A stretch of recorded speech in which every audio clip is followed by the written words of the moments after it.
잠시 기도드릴까요? 하나님 아버지, 연일 더운 날씨 가운데 우리 성도들의 건강을 지켜주시고 또 주의 전으로 저희를 이끌어 주셔서 예배자로 서게 하신 것 감사합니다. 하나님 아버지, 주 앞에 나오는 일을 즐겨하게 하시고 또 오늘 여정들이 또 하나님 앞에 마음을 다하여 찬양을 드렸습니다. 하나님 그 찬양 가운데 영광 거두어 주시옵소서. 예수 그리스도의 이름으로 기도하옵나이다. 아멘. 요즘 굉장히 덥죠, 저녁 때. 저도 잠이 잘 안 오는데 새벽에 있잖아요. 피곤하긴 한데 새벽에 교회 이제 그 계단에 제가 걸어 내려오면서 이제 불을 켜고 열쇠를 열고 내려오거든요. 근데 기분이 엄청 좋아요. 엄청 시원해요. 교회가 계단 내려올 때부터 이렇게 마음속에 밤에는 막 설쳤는데 이 기분이 너무 좋아요. 그래서 제가 생각하기를 잠 안 오시는 분들은 새벽에 교회 오면은 그냥 잠이 저절로 올 것 같아요. 여기 본당 들어오기 불편하신 분들은 이제 계단까지만 와도 괜찮아요. 계단까지만 와도 굉장히 시원합니다. 한번 와보시면 알아요. 굉장히 시원하고, 물론 이 시간에는 조금 이제 에어컨을 많이 돌려가지고 어떤 분들은 좀 춥기도 하시겠는데 새벽에 오시면 덜해요. 새벽에 오시면 아주 그 상쾌한 기분 때문에 아무튼 기도하기 제일 좋은 때예요.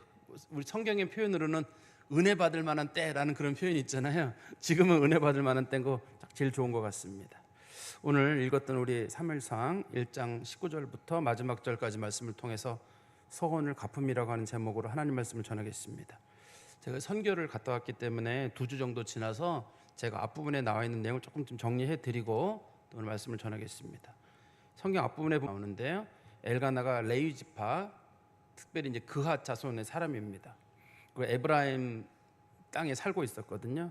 그에게는 이제 아내가 둘이 있었는데 한 사람 이름은 한나고 또 다른 아내 이름은 분인나입니다. 한나는 하나님의 은혜를 받는다 그런 뜻이고, 분인나는 풍성하다, 아이를 많이 낳는다 그런 뜻이거든요. 그 이름대로 그랬는지 한나는 어떻든 하나님의 은혜를 많이 받는 사람이었는데 자식은 없었어요. 그리고 분인나는 하나님의 은혜에 대한 내용은 없습니다. 특별히 언급은 없습니다만 어떻든 자녀들이 많이 있었습니다. 그런데 이 한나라는 사람이 하나님의 은혜는 받았지만 자식의 은혜는 없었어요. 남편의 사랑을 받는 은혜라든지 그 가정에서의 중요한 역할을 감당한 건 있는데 자식을 낳는 그 은혜만은 하나님이 아직까지 주지 않았습니다.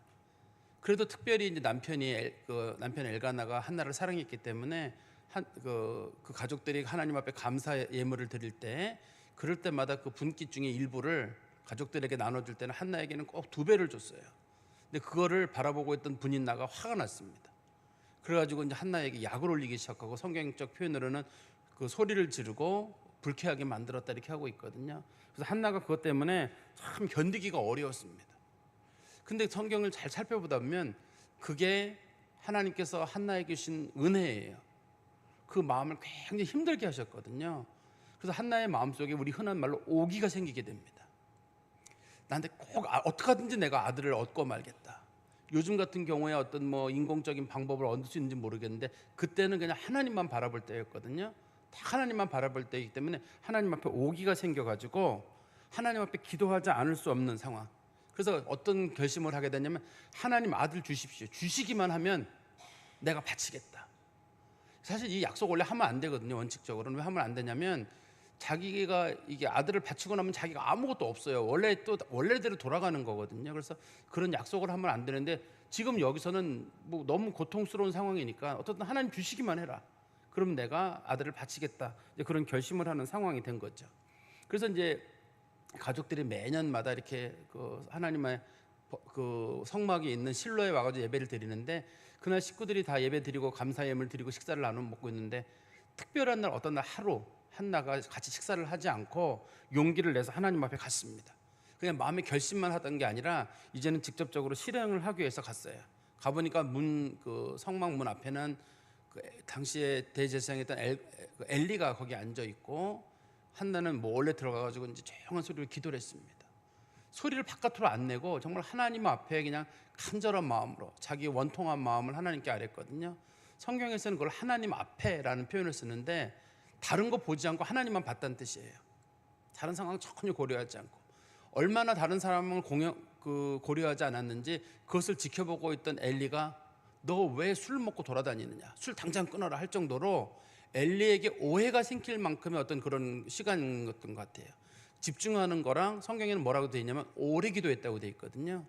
오래 기도했다는 말은 보통 사람들의 기도 시간보다 상당히 오랫동안. 그러니까 엘리가 생각하기를 저렇게 말도 없이 오래 기도한다는 건 분명히 술을 먹었다고 보니까 너 술 빨리 끊어라. 그렇게 얘기를 하니까 한나가 얘기하기를 저 술 먹은 거 아닙니다. 마음이 힘들어서 그렇습니다. 왜 저를 악한 여자로 보십니까? 근데 악한 여자라는 말의 뜻이 우리나라 성경에서는 악한 여자라고 되어 있는데 그게 그 성경 원문에는 뭐라고 되어 있냐면 벨리알의 딸 이렇게 되어 있어요. 하나님 앞에 저주받아 죽을 자 이런 뜻이거든요.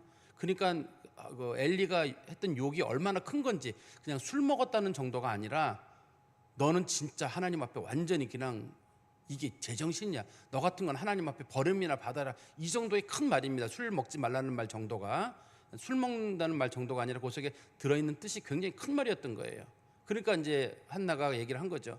사실 내가 마음이 굉장히 힘들어서 나는 마음이 슬픈 여자고 영혼이 슬픈 여자다. 하나님 앞에 그렇게 기도하지 않을 수 없었다. 이렇게 이제 한나가 얘기를 하는 겁니다.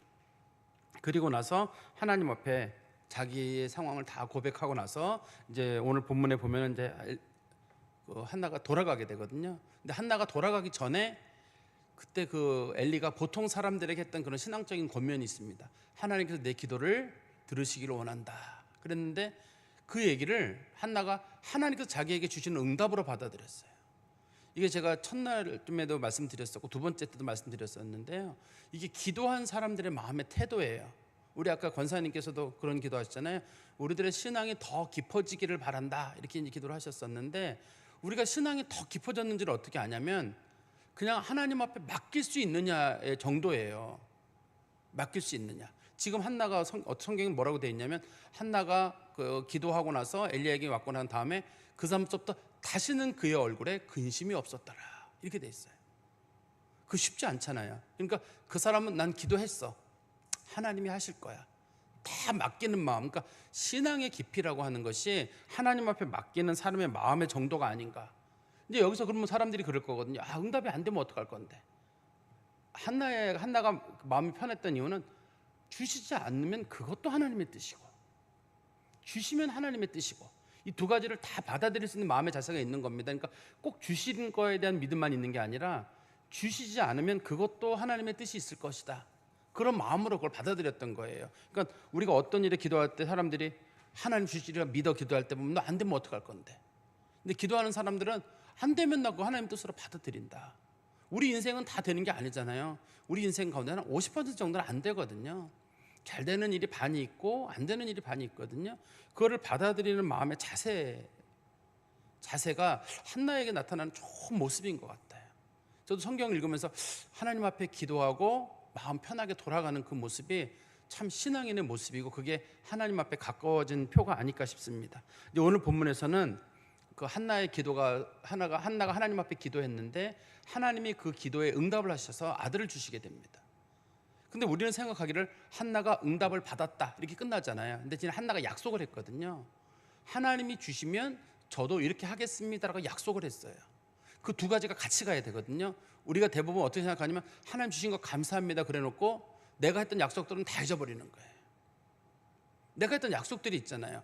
하나님 이 문제 풀어주시면 저 한번 열심히 살아보겠습니다. 남은 인생은 내가 주님에 살겠습니다 하는데 대부분 사람들은 하나님 앞에 기도한 거에 대해서 하나님이 나를 도와주셨어, 문제를 해결해 주셨어, 치료해 주셨어라는 감사는 있거든요.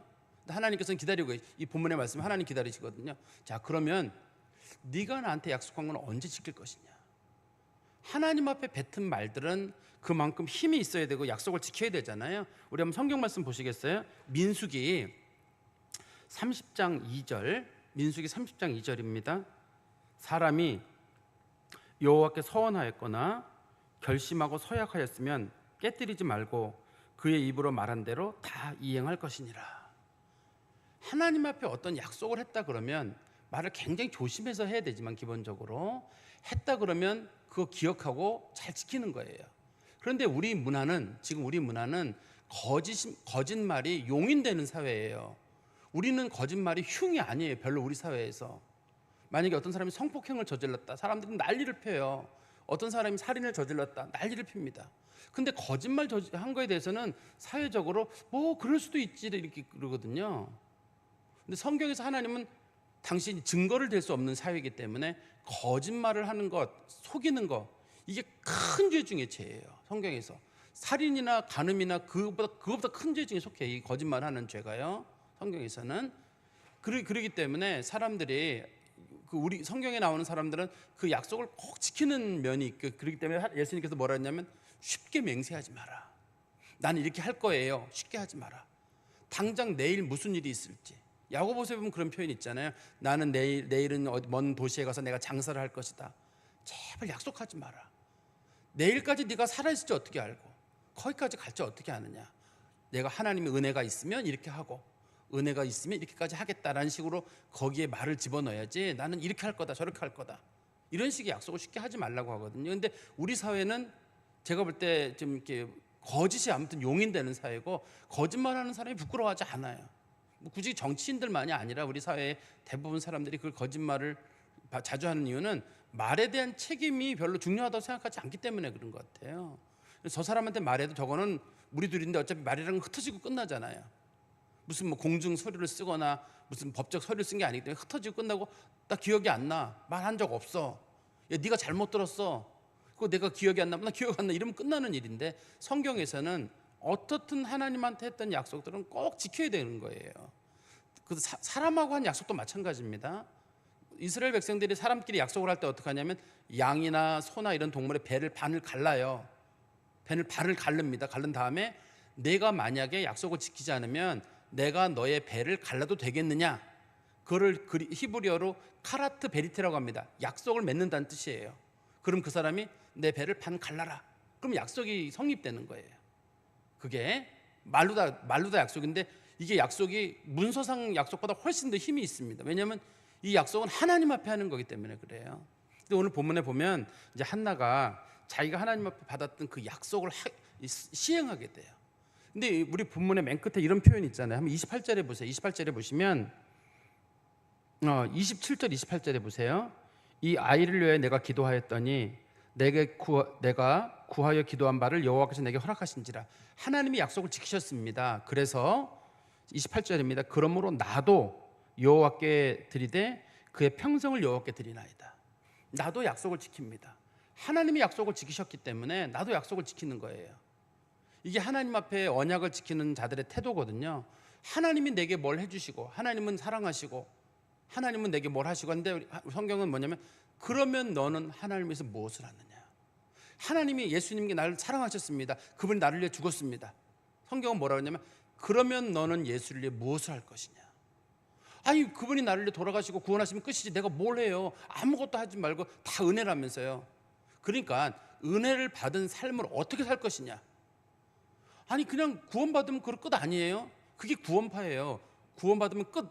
하나님이 하신 거고 감사합니다, 찬양 부르고, 이거는 구원파가 하는 일이고, 우리는 그러면 은혜를 받은 사람들이 어떻게 살 것인가. 아니, 내가 왜 꼭 그 약속을 지켜야 됩니까? 우리가 하나님 앞에 은혜의 언약을 받았던 혹은 행위 언약을 받았던 간에 하나님께 우리에게 어떤 약속을 서로 맺었잖아요. 그러면 나도 그 약속을 지켜야 될 거 아니에요. 이제 한나가 그 약속을 지키거든요. 근데 약속을 지키는 게 다 어려워요. 자기 아들을 바치는 문제고 그의 아들의 평생을 바치는 문제거든요. 평생을 바치는 문제고, 이때까지는 자식이 태어나기 전이잖아요. 근데 한나가 뒤에 아들 셋하고 딸 둘을 더 낳거든요. 2장에 가면 더 낳는데 그 전이잖아요. 이 아들을 바치면 자기도 이제 끝나는 거예요. 그냥 아들을 가졌다는 생각만 갖는 거지 그냥 아무것도 아닌 거거든요. 그럴 때 이거 기억하는 사람 누가 있어요? 누가 알아요 이거를요? 남편이 알아요? 아들이 알아요? 엘리가 알아요? 누가 알아요? 자기 혼자 하나님만 입 딱 다물고 한 건데 그냥 남만 모른다고 하면 끝나는 일이거든요. 그리고 자기 아들 크는 거 보면서 괜히 그랬나, 괜히 약속했나. 이게 여러분 돈보다 큰 거잖아요. 어떤 분들은 돈, 내 생명 이렇게 소중하다 그러지만 사실은 자식이 더 소중하지 않아요? 그런 면에서 보면 자식을 놓고 하는 기도란 말이에요. 근데 이거 자식에게 물어본 적도 없고 약속한 건데 이걸 어떻게 해야 하는 거예요? 이거 지키기 어려운 겁니다. 이거 그러니까 쉬운 약속을 한 게 아닙니다. 아주 어려운 약속이었는데 이 약속을 한나가 지켜요. 그래서 하나님께서 그 약속대로 사무엘을 사용하시는 거예요. 하나님의 계획과 하나님의 성취가 이제 동시에 나타나는 겁니다. 우리 한번 19절 보십시오.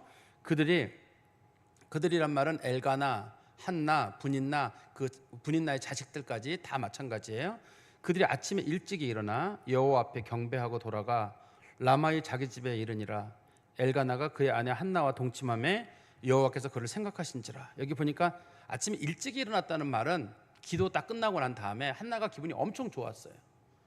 뭐 잡힌 건 없어요. 손에 잡힌 건 없는데 어떻든 하나님 앞에 기도하고 나서 기분이 엄청 좋았어요. 아까 제가 말씀드린 대로 뭐 주시는 건 주시는 대로 하나님 뜻, 주시지 않으면 주시지 않는 대로 하나님의 뜻. 이제 2장에 가면 한나의 기도가 나오거든요. 한나의 기도에 그런 게 있거든요. 높이시는 게 하나님의 뜻이면 높이시는 것도 내가 받아들이고, 낮추시는 것도 하나님 뜻이라면 난 그것도 받아들이겠다. 높이시는 분도 하나님이시고 낮추시는 분도 하나님이시다. 가져가시는 분도 하나님이시고 주시는 분도 하나님이시라는 게 한나의 2장에 한나의 기도에 보면 나오거든요. 그게 이제 한나 가지고 있는 믿음의 태도예요. 기분이 너무 좋아요. 그러니까 일찍이 일어나서 움직였다는 말은 더 이상 뒤 돌아보지 않고 이제 하나님이 하실 일이다라고 하고, 한나와 또 엘가나가 굉장히 기분 좋게 상쾌하게 움직이는 겁니다. 이게 아마 기도한 사람들의 태도가 아닐까 싶어요. 다시 한번 말씀드리면 기도한 사람들의 마음의 태도가, 한번 우리가 하나님께 기도했잖아요. 기도하고 하나님께 맡기는 거예요. 내가 그 짐을 지고 어떻게 막 전전긍긍한 게 아니라 뭐 자녀를 놓고 기도했든 뭐 건강을 놓고 기도했든 뭘 놓고 기도했든 간에 하나님 앞에 전심으로 기도하고 이건 하나님이 알아서 하실 일이다 하고 믿고 구한 것은 받은 줄로 믿고 돌아가는, 그러면 우리에게 그대로 되리라고 말씀하신 그 약속을 믿고 살아가는 겁니다. 성도들이 그래야지 기도한 사람들의 마음 평안이 있지, 기도는 기도대로 하고 근심은 근심대로 갖고 안 이루어진다고 난리를 피고 그러는 게 아니라 이루어지면 이루어지는 대로 감사, 안 이루어지면 안 이루어지는 대로 감사, 주신 것도 감사, 거둬가시는 것도 감사하는 마음이 거기 있어야 되죠. 그런데 이제 거기 19절 보시면 한나가 그 엘가나와 동침함에 여호와께서 그를 생각하신지라. 생각했다는 말을 이제 우리나라 말은 생각했다는 말이고, 이제 히브리어로는 기억하셨다는 뜻이거든요. 하나님이 기억하셨다. 기억하셨다는 말은 하나님이 한나와의 약속을 성취하셨다 이런 뜻입니다. 이 본문에서는 이제 아들을 준다 이런 뜻이에요. 그러니까 하나님께서 한나가 누구였지? 누구였더라? 기억해야 되겠다 이런 뜻도 아니고, 한나라는 사람을 내가 잊었었는데 이제 한나를 생각해 볼까 이런 뜻도 아니잖아요. 이 성경에서는 기억한다는 말과 생각한다는 말의 뜻이 모두 하나님께서 그를 불쌍히 여기셔서 약속을 성취하신다는 뜻이거든요. 이제 하나님께서 약속을 성취하시는 겁니다. 그리고 20절에 한나가 임신하고 하나님이 약속을 성취하시기 때문에 한나가 사무엘을 임신하는 거죠. 때가 이름에 아들을 낳아 사무엘이라 하였으니 이는 내가 여호와께 그를 구하였다 함이더라. 사실 사무엘이란 말의 뜻을 이 본문에는 뭐라고 되어 있냐면 내가 그를 구하였다 하고 그의 이름을 사무엘이라고 지은 거라 돼 있어요. 성경에는. 그렇지만 사무엘이란 말의 뜻에 대한 해석이 여러 가지가 있습니다. 여러 가지가 있는데 이 본문의 내용에 가장 가까운 것은 하나님 앞에 기도하고 받은 아들 이런 뜻이에요. 이 본문에서는. 그래서 사무엘이라고 이름을 지었는데 이 사무엘이라는 이름하고 성경에 똑같은 이름이 있어요. 사울왕 있잖아요. 사울왕의 사울도 기도해서 받은 아들이라는 뜻이에요. 근데 우리나라에는 어떤 거짓말이 돌아다니냐면 사울은 큰 자, 사울이 바울로 이름 바꿨다, 작은 자, 겸손한 자로 바꿨다. 이게 한국 사회에 법적이 퍼져 있어가지고 누구도 못 바꿔요. 사울 그러면 사울은 큰 자였어. 또 사울이가 나중에 바울이가 됐어. 이런 식의 얘기가 너무 많이 루머로 퍼져 있어가지고 이걸 아무리 누가 바꾸려고 그래도 안 바꿔져요. 성경에 사울이 키가 크다고 돼 있잖아요. 그러니까 아마 근데 히브리어로 크다는 말의 뜻은 그돌이라는 단어가 따로 있어요. 근데 여기서는 사무엘이란 말과 그 우리나라 말에 보면 미음자 있잖아요. 그거 있느냐 없느냐는 상관없이 그 자가 똑같아요, 둘이. 그래서 둘 다 하나님께 구하여 받은 아들이란 뜻인데 사무엘은 하나님께 구하여 받은 아들로 끝이 좋았고 이 사울왕은 그 믿음을 지키지 못해서 끝이 좋지 않은 케이스로, 정말 둘 다 하나님 앞에 특별한 사람으로 부름받은 사람인 건 맞거든요. 사울왕도. 근데 사울왕 끝이 좋지가 않아요. 하나님 앞에 성실하지 못했던 그런 모습 때문에 그렇거든요. 안타까운 모습. 그래서 두 사람의 가는 길이 너무 달라요.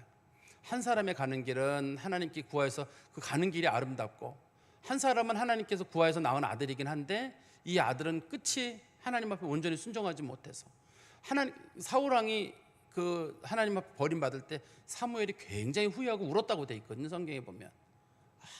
저 너무 아까운 사람이 권력을 얻고 높아지면서 자기가 하나님을 버리고 자기 판단을 쫓아가다가 결과적으로 하나님 앞에 버림받는 상황을 보고 사무엘이 그리고 다시는 죽을 때까지 사울 왕을 보지 않았다 이렇게 돼 있거든요.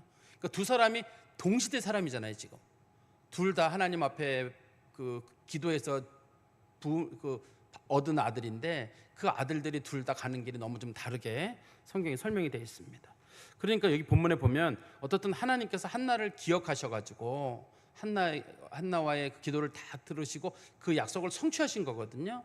이제 하나님이 성취하셨어요. 그거에 대해서 성취하셨기 때문에 하나님께서는 우리가 간구하기만 하면 하나님이 응답하신다는 거, 우리가 그런 거에 대한 믿음을 가지고 있잖아요. 그러면 이제 우리는 하나님 앞에 어떻게 그 기도에 감사를 표할 것인가예요. 간혹 성도들이 그런 질문을 할 때가 있어요. 목사님, 이 11조를 해야 됩니까? 감사헌금을 해야 됩니까? 그러는데 사실 이거 한번 잘 생각해 보세요. 우리가 정말 누군가가 정말 고마우면 물질이 오가요. 원칙적으로 물질이 오갑니다. 그냥 마음으로만 고맙습니다 이렇게 잘 안 돼요. 하나님이 정말 고맙잖아요. 사실 옛날에 11조는 강제성을 띠고 있었지만 우리 신약시대의 헌금은 강제성이 아니라 자발성이에요. 하나님이 내게 베풀어진 은혜에 대한 감사거든요. 그런데 사람 관계에서도 사람들이 정말 고마우면 작은 물질 하나라도, 작은 뭐 하나라도 나누고 싶어요. 사람이라는 게 그게 기본적인 원칙이거든요. 근데 그게 물질로 나타나는 경우는 거기에는 결단이 필요해요. 그냥 말로다가 고맙습니다 이렇게 한마디 하는 건 쉬워요.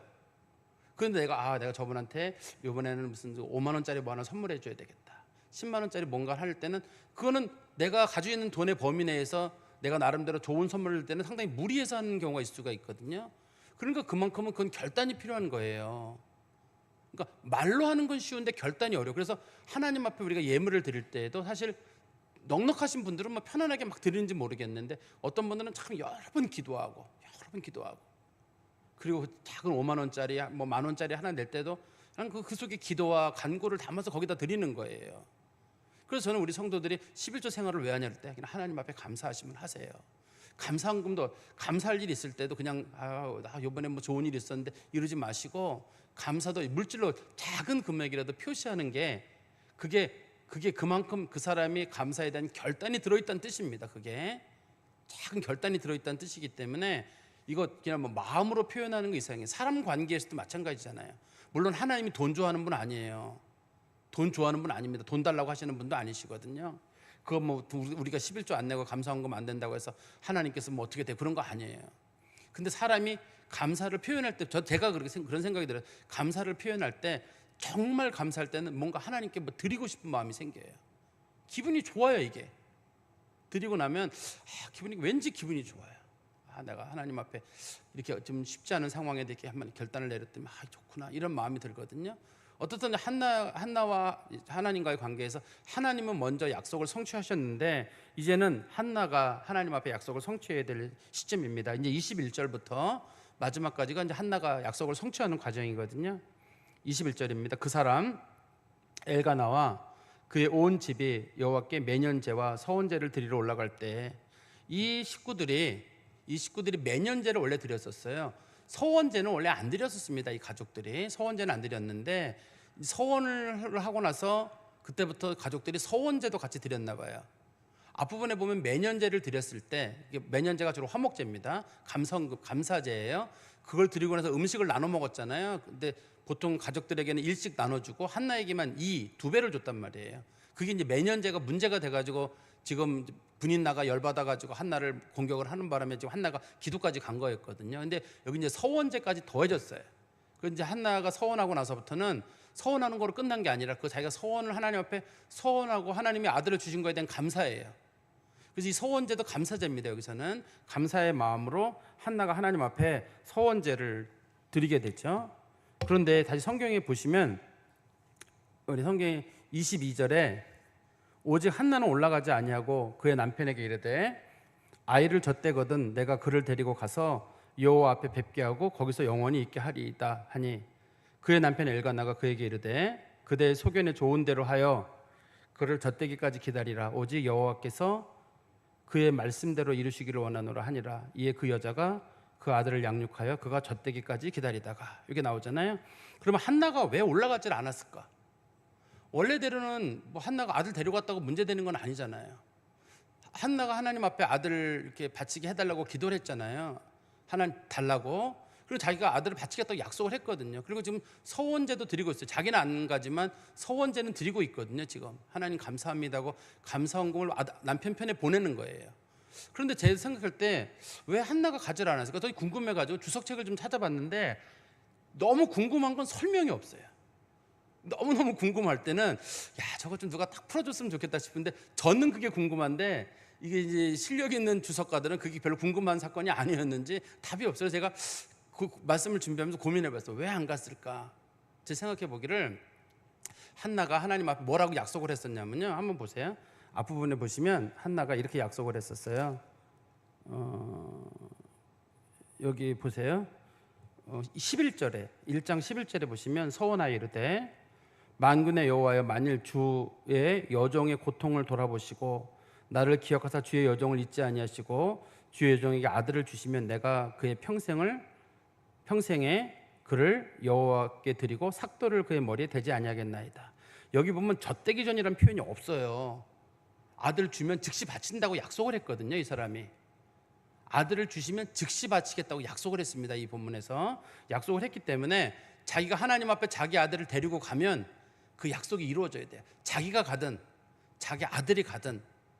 왜냐하면 젖될 때까지는 자기가 붙이는 거예요. 그냥 너무 어리니까 지금은 안 되니까 내가 좀 젖된 다음에 바쳐야지. 근데 가면은 어떻든 간에 약속을 한 거니까 아들을 거기다 바치고 와야 되니까 이제 기다리는 거예요. 어머니 입장에서 가면 안 되고 지금 가면은 분명히 약속을 지켜야 되는데 조금만 지금 시간을 미루고 있는. 그러니까 자기랑 사무엘이 하나님을 뵙는 날, 그 실로에 가서 하나님을 뵙는 날은 아들을 바치게 되는 날인데 실제로도 이제 아들이 큰 다음에 아들을 처음 뵙는 날 아들을 하나님 앞에 바치게 되죠. 그런데 엘가나가 이걸 허락을 합니다.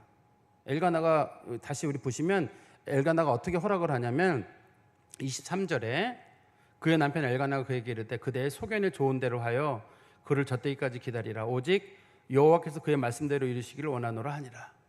이 여호와께서 그의 말씀대로 이루시기를 원하노라 한다는 말이 무슨 뜻이냐면 그게 하나님의 뜻이라면 그렇게 하시오, 이런 뜻이에요. 이 원문의 뜻을 가장 가깝게 보는 방법은 그게 하나님의 뜻이라면. 지금 이 사람네들은 언제 바치는 게 몰라요. 둘 다 우리가 현실적으로 봤을 때는 낳자마자 바쳐야 되는 게 원칙인데 이 남편이 봤을 때 당신이 생각하기에 그게 하나님의 뜻이라면 남편에게 얘기를 했을 거 아니에요. 성경에서는 원래 서원을 할 때 여자가 서원한 것은 남편이 인정하지 않으면 서원이 무효입니다. 서원은 원래 남자만 하게 돼 있어요. 여자가 서원하는 경우 남편이 허락하거나 아버지가 허락을 하고 승인을 해줘야지만 서원이 이루어지게 돼요. 성경이 가정의 평화 때문에 하나님이 해놓으신 것 같아요. 이게 만약에 그 부인이 혼자 약속을 했는데 남편이 이거 당신 쓸데없는 약속을 하고 왔냐 그러면 집안에 풍비박산이 날 거 아니에요. 그럴까봐 여자는 원칙적으로 서원을 할 수는 있는데 그 서원을 남편에게 공인을 받아야 돼요. 그러니까 한나가 분명히 자기 남편에게 얘기를 했을 것이고 남편도 알았을 거거든요. 근데 남편이 생각하기를 야 이거 이번에 바쳐야 되는 거 아니야 싶은데 아내가 애가 젖되기까지만 기다려 달라 그랬을 때 그게 하나님의 뜻이라면 당신이 그걸 하나님의 뜻이라고 생각한다 그러면 당신 그렇게 해라. 그러니까 이 여자가 너무 욕심 있다고는 보기는 어려워요. 왜냐하면 이 젖도 안 뜬 애기를 갖다 주면 얘를 누가 키워요? 그죠? 얘를 누가 키워요? 누가 성전에 있는 성전엔 주로 다 남자들만 있는데 누가 얘를 키우고 돌봐요? 그러니까 이제 어머니 생각하기를 젖되기까지만은 내가 데리고 있어야 되겠다 이런 생각이 들었던 거죠.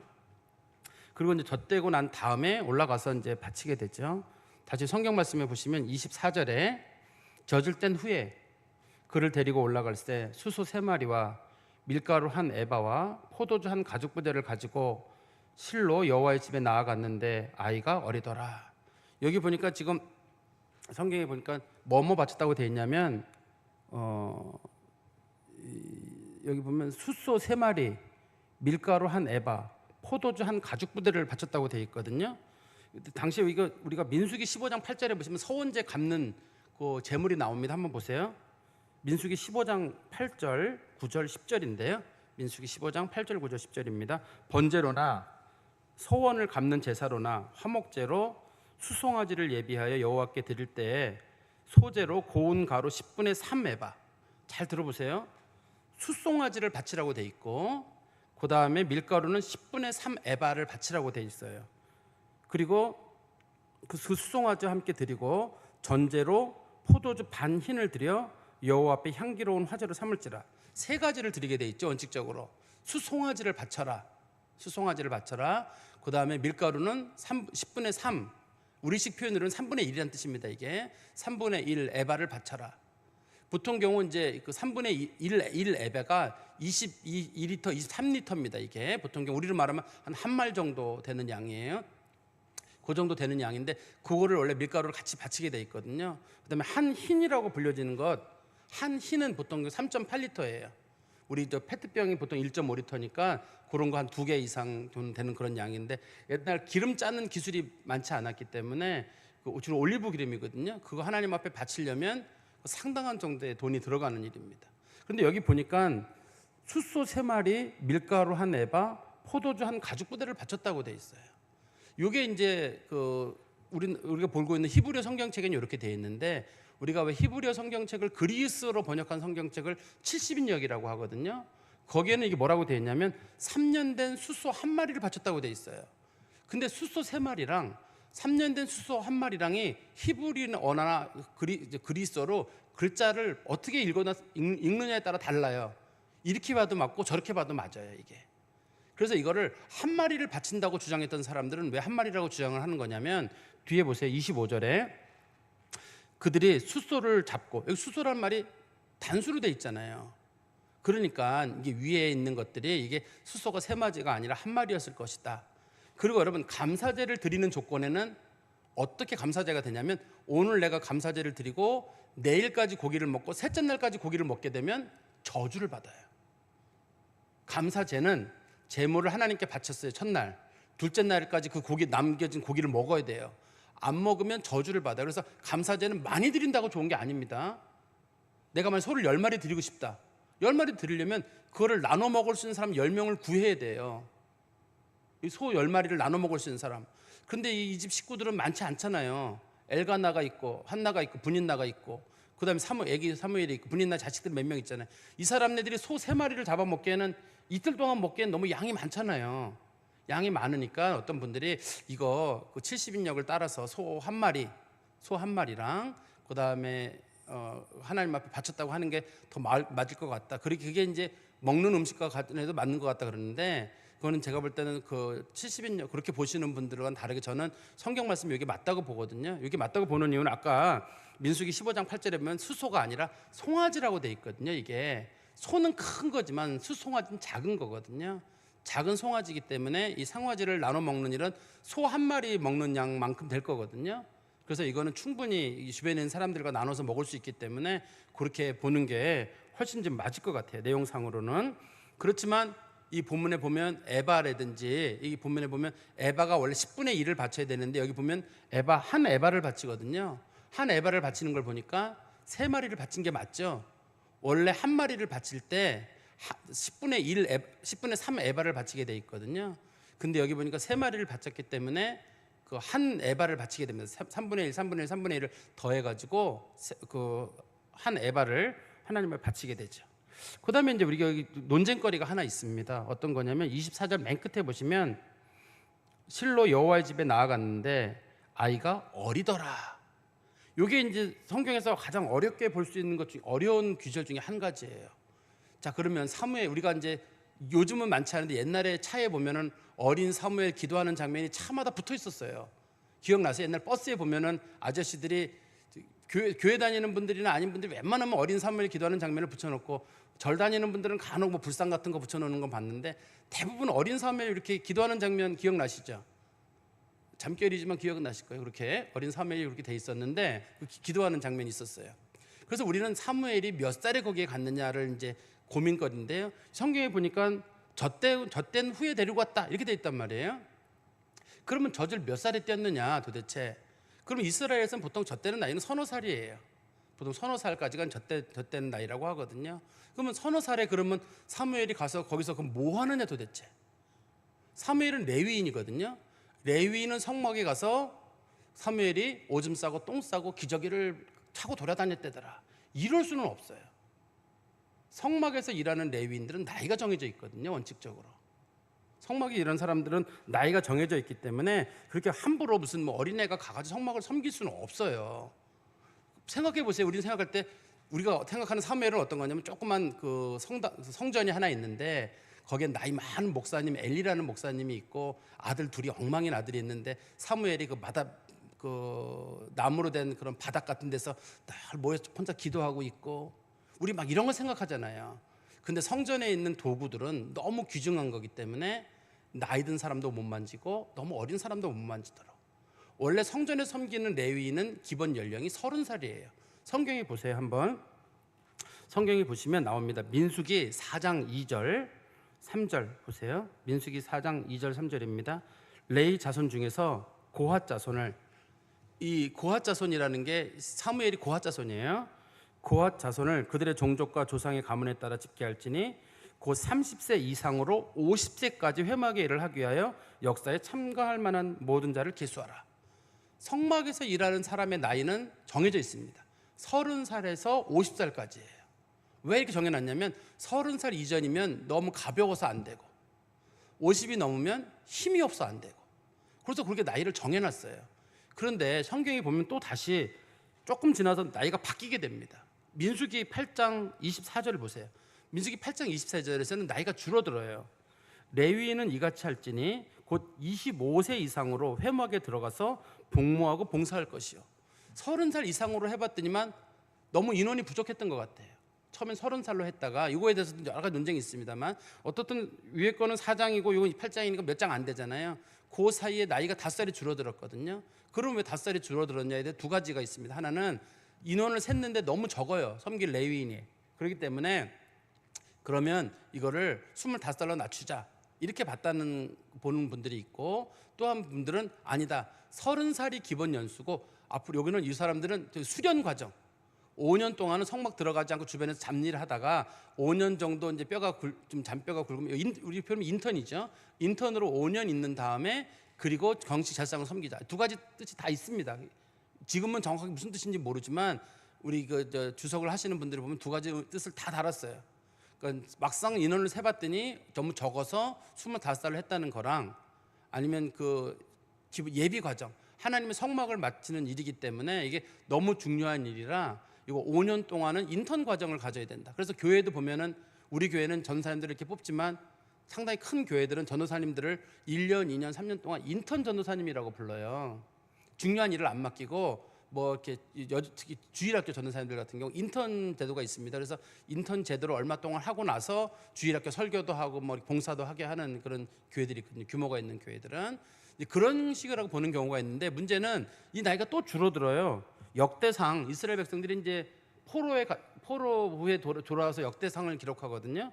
그때 보면 역대상 23장 24절에 보시면 이는 다 레위 자손이니 그 조상의 가문을 따라 계수된 이름이 기록되고 여호와의 성전에 섬기는 일을 하는 20세 이상 된 우두머리들이라 이렇게 돼 있어요. 이스라엘 백성들이 포로에서 돌아오는 시기쯤 됐을 때는 성전 만들 때랑 이때 솔로몬 때거든요. 이때가 솔로몬 때랑 돌아와서 느헤미야나 에스라에 보면 그때도 나이가 20살로 돼 있습니다. 20살로 돼 있기 때문에 나이가 20살로 줄어드는데 그때는 아마 너무 숫자가 적어서라고 돼 있어요. 느헤미야에 보면 느헤미야가 같이 데려갈 사람들을 숫자를 세는데 너무 숫자가 적어가지고 어디 숨어있는 레위인이 있는지 한번 찾아왔는데도 몇 명이 안 돼가지고 그것 때문에 고민하는 장면이 느헤미야에 기록이 돼 있거든요. 그래서 성경에서 나이를 그럼 20살 밑으로 낮춰요. 이거는 아마 현실적인 그런 걸 것 같아요. 현실적인 면. 우리도 그런 면이 있죠. 우리나라도 원칙적으로 목회자의 나이를 30살 넘는 결혼한 남자라는 규정이 붙어 있습니다. 옛날에 우리나라 목회자의 기준은 30살이 넘는 결혼한 남자가 기준이었거든요. 근데 이게 대부분의 목사님들이 주로 30살 전후로 했는데 이제는 결혼 안 한 사람들이 너무 많아가지고 이제는 총각도 목사 안수를 받는 일이 생겼어요. 그리고 또 어떤 분들이 군목으로 가는 경우나 선교사로 가는 경우는 나이가 너무 어려서 보통 27, 8에 가는 경우도 계시거든요. 또 어느 교단인가 보니까 24세 주는 경우도 있다고 그래요.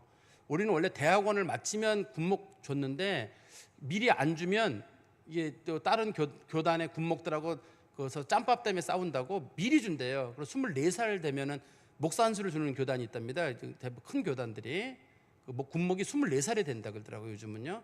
옛날에는 군목이 빨라야 27, 8이었거든요. 지금 24.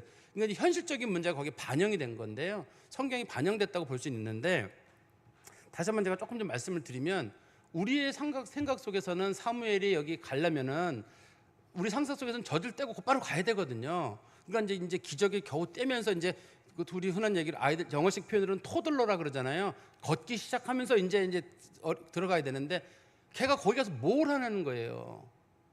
근데 성경엔 젖을 떼고 난 다음에 갔다고 돼 있단 말이에요. 그러면 레위인은 원칙적으로는 성전에 섬기는 나이는, 원래 섬기는 나이는 그 성막이나 성전에서 그 내부 일 말고, 물건을 나르거나 섬기는 일 말고 그냥 그 성막에서 있는 나이는 1개월부터예요. 원래 1개월부터 죽을 때까지 하게 돼 있거든요.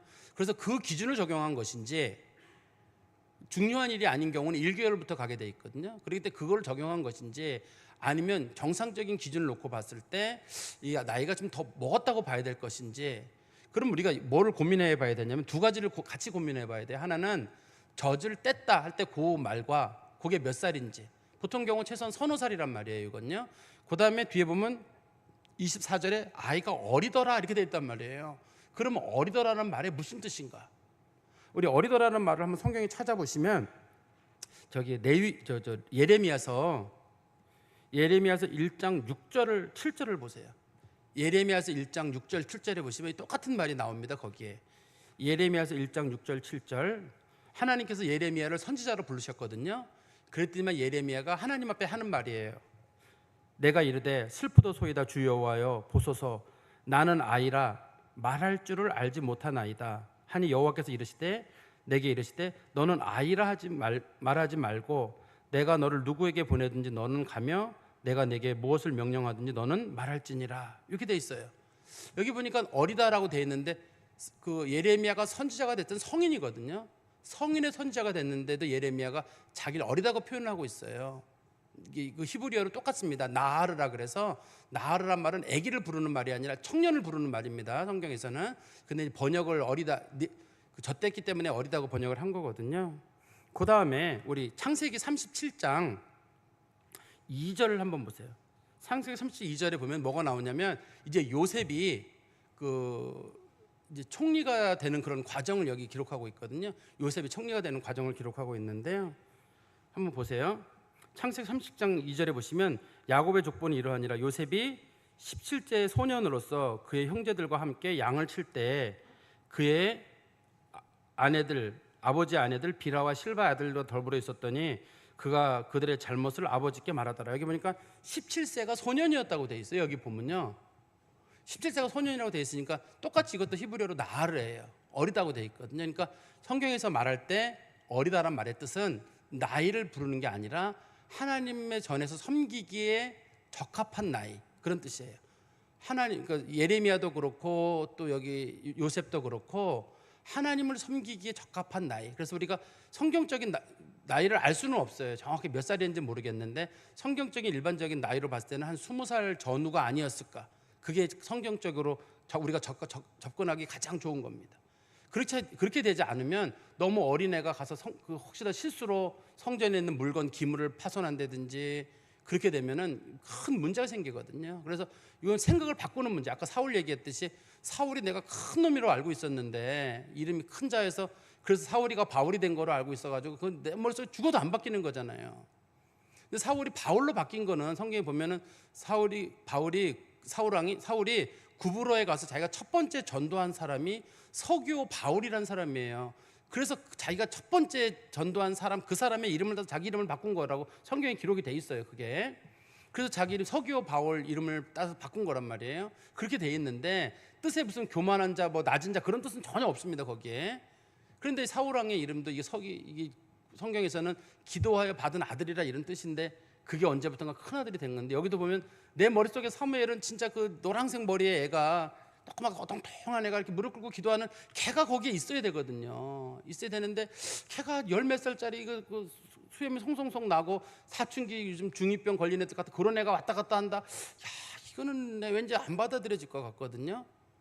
그래도 성전에서 섬기는 사람들의 나이가 기본적으로 정해져 있기 때문에 어머니가 그 아들에게 원칙적으로는 30살이 기준입니다만 그 아들을 보낼 때 적어도 섬길 만한 정도의 일을 하긴 했을 거기 때문에 우리가 너무 쉽게 말해가지고 서너 살이다 이렇게는 쉽게 말하기가 어렵다는 거예요. 그러나 그래도 어머니가 봤을 때 하나님의 성전에서 크게 문제 일으키지 않고 잘 섬길 만한 어느 정도의 나이가 아니었을까. 그래서 사람들이 생각하기를 한 17세 정도 되지 않았을까 이렇게 일반적으로 사람들이 본다는 겁니다. 이 말씀을. 그리고 우리 성경 말씀에 다시 가보시면 또 뒤에 보십시오. 뒤에 보시면 25절에 그들이 수소를 잡고 아이를 데리고 엘리에게 가서 한나가 이르되 내 주여 당신의 사심으로 맹세하나이다. 나는 여기서 내 주 당신 곁에 서서 여호와께 기도하던 여자라. 한나가 엘리한테 얘기하는 거, 저 그때 당신 옆에서 기도하던 사람입니다. 근데 이 여자를 기억할 만한 사람이에요. 워낙 기도하는 방법이 특이했고 이게 1년 전에 있던 일은 아닙니다. 지금 애가 상당히 큰 다음에 온 거거든요. 그렇지만 엘리가 보기에 기억할 만한 여자이기 때문에 한나가 얘기하기를 그때 당신 옆에서 그렇게 기도하던 여자, 당신에게 술 먹고 했던 그 여자가 저예요. 이렇게 온 거예요. 얘기를 드리러.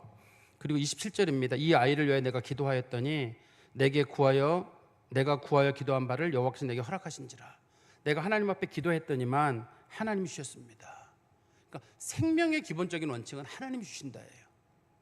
생명의 기본적인 원칙은 하나님이 주신다기 때문에 생명을 소중하게 다뤄야 돼요. 하나님이 주신다예요.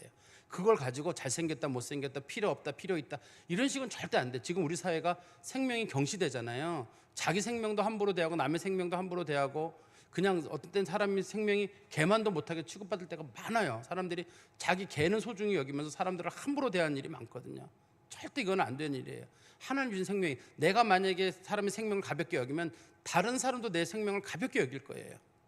가볍게 여길 거기 때문에 여러분들이 아무리 동물을 좋아한다 할지라도 동물하고 사람은 딱 구분해가지고 내 동물에게 꼭 뭘 먹일 만큼은 내가 돈이 있다 근데 사람이 굶고 있다면 사람 먼저 챙겨줘야지, 내가 내 동물에게는 좋은 거 먹이고 사람들 지나가도 그냥 신경도 안 쓰고 이건 안 되는 일이에요. 내가 정말 어려운 날 누군가가 똑같은 일이 설릴 수가, 내가 배고파 쩔쩔매는데 우리 개 먹여야 되기 때문에 당신에게 줄 게 없습니다. 그 맛있는 거 저 조금만 주세요. 우리 개 줘야 됩니다. 이렇게 한다 그러면은 똑같이 입장을 뒤집어 놓고 보면 받아들이기 어려운 겁니다. 어떻든 간에 사람의 생명은 누가 주시는 거냐면 하나님이 주시는 건데 한나 그걸 인정하는 거예요. 그냥 내가 집에 갔더니만 애기가 생겼다 이게 아니라 자기가 아기가 생겼는데 이건 하나님이 주신 아기다 그렇게 말하고 29절입니다. 그러므로 나도라는 표현이 중요하잖아요. 처음에 말씀드린 대로 그를 여호와께 드리되 그의 평생을 여호와께 드리나이다. 제가 이 아들을 하나님께 약속한 대로 평생을 드리겠습니다. 그리고 이 아들에게 부탁한 게 있거든요. 평생 머리 자르지 말아라. 삭도 되지 말라고 나시린으로 약속을 했거든요. 그래서 사무엘이 머리가 굉장히 긴 사람이었을 거예요. 평생 머리 자르지 못하도록 부모가 하셨거든요. 그리고 맨 끝에 우리나라 성경책이 조심스러운 부분이 있는데요. 그가 거기서 여호와께 경배하니라. 요 그가가 누굴까요? 우리나라 말로 보면 한나가 하나님 앞에 감사 예물을 드린 거로 보이지만 사무엘이에요. 이제 엄마는 가고 아들이 거기 남아서 계속해서 거기서 하나님을 섬겼다. 사무엘입니다. 이거 사무엘을 부르는 말인데 우리나라 성경책으로만 봐가지고는 꼭 한나 얘기처럼 보이거든요. 사무엘을 한 얘기예요. 다시 말씀을 정리해서 말씀드리면 우리 현재 그리스도인들도 하나님하고 했던 약속들은 잘 지키는 게 필요해요. 하나님 앞에 함부로 말도 하지 말아야 되지만 하나님 앞에 했던 약속들은 때로는 해로운 것처럼 보인다 할지라도 하나님의 약속들은 잘 지키는 거예요. 하나님 앞에 지키는 제일 좋은 약속은 믿음이에요. 하나님을 잘 믿는 마음. 그 다음에 두 번째는 우리가 하나님 앞에 택함받은 이유가 뭐냐면 하나님 예배하려고 택함받은 거거든요. 그러니까 예배보다 중요한 건 없어요. 세월이 지난 다음에 사람들이 뭐 예배는 아무 때나 드리면 되고 뭐 온라인도 되고 뭐도 되고 이렇게 말씀하실지 모르겠는데 하나님 앞에 그렇게 하는 거 아니에요.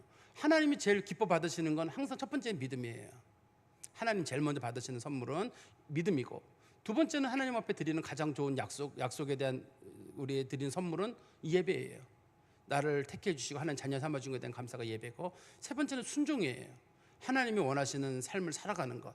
그게 우리가 하나님 앞에 드릴 가장 좋은 선물이죠.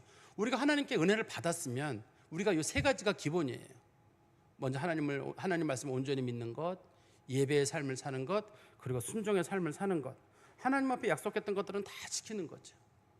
그리고 두 번째는 하나님 앞에 이 한나가 했던 기도 제목처럼, 한나가 정말 우리 뭐 이게 예배 시간에 좋은 표현인지 모르겠지만 아싸라는 사람인 것 같아요.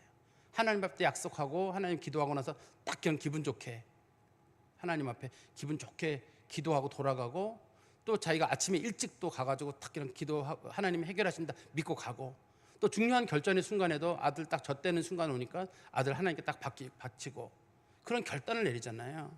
그러니까 하나님 앞에 믿고 구하는 것에 대해서는 하나님이 책임지신다라는 그런 믿음이 있었던 것 같아요.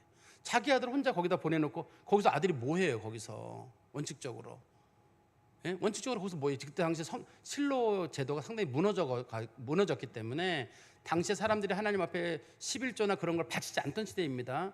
제가 우리 지난번에 사사기 할 때 사사기 그 실로가 어디 있느냐 위치 기억나시죠? 그래서 굉장히 복잡하게 돼 있잖아요. 실로의 위치가 어디냐는 게 복잡하게 나왔던 이유는 사람들이 실로가 어디인지 못 찾았다는 뜻이에요. 하나님 앞에 예배가 잊혀지기 때문에 사람들, 당시 제사장들은 레위인들이 먼저 받은 11조에 또 11조를 받아 생활하게 되는데, 사람들이 11조를 안 내게 됨으로 인해 가지고 제사장이나 레위인들이 살기 어려워가지고 성전을 떠나게 되거든요. 성막을. 예배가 완전히 무너지는 거예요. 지금 아들은 여기 가면 거의 굽는다고 보면 되는 상황이에요. 그런데도 하나님 앞에 약속한 걸 맡기고 자기가 돌아가는 그런 모습을 보면 참 이 어머니의 신앙의 결단이 대단하다. 우리도 하나님 앞에 믿음 생활 잘한다고 한다면 하나님께 맡기는 마음, 그거 한번 좀 고민 좀 해보세요. 어떤 마음이냐면 내가 하나님 앞에 얼만큼 맡겨야 될 것인가. 어차피 내가 질 짐은 아니거든요. 해결도 내가 못하거든요. 내가 근심한다고 키를 한자 늘릴 수 있는 것도 아니고, 그냥 내가 막 기도하고 주여 부르짖고 난 다음에 어떡하지 이렇게 하는 게 아니라, 기도하고 난 다음에 하나님 해결하신다. 좀 늦어지는 것 같고 뭐 죽이 되는 것 같고 밥이 되는 것 같고 그런 상황이라 할지라도 하나님 하신다는 마음으로 맡기는 그런 마음이 있기를 간절히 소망합니다. 기도하겠습니다. 하나님 아버지, 주님 안에 감사합니다. 참 믿음의 사람들, 하나님 앞에 언약을 지키는 참 귀한 가정을 저희들이 말씀을 통해 살펴봤습니다. 하나님 앞에 약속한 것들은 꼭 지키고, 내가 하나님 앞에 은혜를 받았으면 나도 마땅히 은혜를 갚는 삶을 살아야 하는데, 우리는 은혜 받기를 원하고 구원받는 것은 즐거워하지만 내가 하나님 앞에 무엇을 하거나 하나님을 위해서 어떻게 살아야 한다는 우리들의 약속은 잘 안 지키는 것 같습니다. 하나님 아버지, 하나님께 은혜를 받았사오니 나도 이제부터 하나님을 위해 섬기고 믿음으로 살아가고 예배의 삶을 살고 순종의 삶을 살아가는 믿음의 성도가 되게 하여 주시옵소서. 예수 그리스도의 이름으로 기도하옵나이다. 아멘.